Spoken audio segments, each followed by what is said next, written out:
அருமையான சிறப்பான பட்டிமன்றத்தை ஏற்பாடு செய்து நாமளை சிரிக்கவும் சிந்திக்க வைக்கவும் செய்திருக்கிறார். உங்கள் அனைவருக்கும் என் நன்றி பாராட்டுகள் சொல்லி உங்களுக்கு நான் நன்றி தெரிவிச்சுக்கிறேன். வணக்கம். இந்த தலைப்பை ஓட்டி பார்க்கும் பொழுது முக்கியமா நம்ம நடுவர் ஒன்று சொன்னார். இப்பொழுது ஒன்று சொன்னார், நம்ம இளைஞர்கள் யார் கூட எப்படி பேசணும் என்று தெரிவதில்லை என்னாங்க. அதனால ஆங்கிலத்தில் சொல்லுவாங்க எமோஷனல் இன்டெலிஜென்ஸ் சொல்லுவாங்க, உளவியல் நுண்ணறிவு.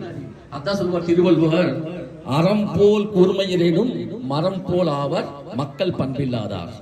சோ இந்த விஷயத்தை நாம் சொல்லிக் கொடுப்பது பெற்றோர்கள் மட்டும்தான். குழந்தைகள் எல்லாமே அவங்க பாட்டு சொன்னாங்க இல்லையா, எல்லா குழந்தையும் நல்ல குழந்தை தான் மண்ணின் பிறக்கையிலே, அவள் தீயவனாவதும் நல்லவனாவதும் அன்னை பிறப்பினிலே. சோ இப்போ நம்ம பொறுப்பெல்லாம் பெற்றோர்களிடம் தான் இருக்கின்றது என்று நான் நம்புகிறேன். ஏனென்றால் குழந்தைகளுக்கு ஒன்றும் தெரியாது. அவங்க ஒரு களிமண் போலதான் இந்த உலகத்துக்கு வராங்க. அவங்கள நம்ம எப்படி வேணாலும் செதுக்கிக்கலாம். ஆனால் நம்மளுடைய கடமை நாம் ரொம்ப செல்லம் கொடுக்கிறோம். ஏனென்றால் இப்போ ஆங்கிலத்தில் சொல்வது போல் சிங்கிள் சைல்ட் சிண்ட்ரோம் என்றோம்.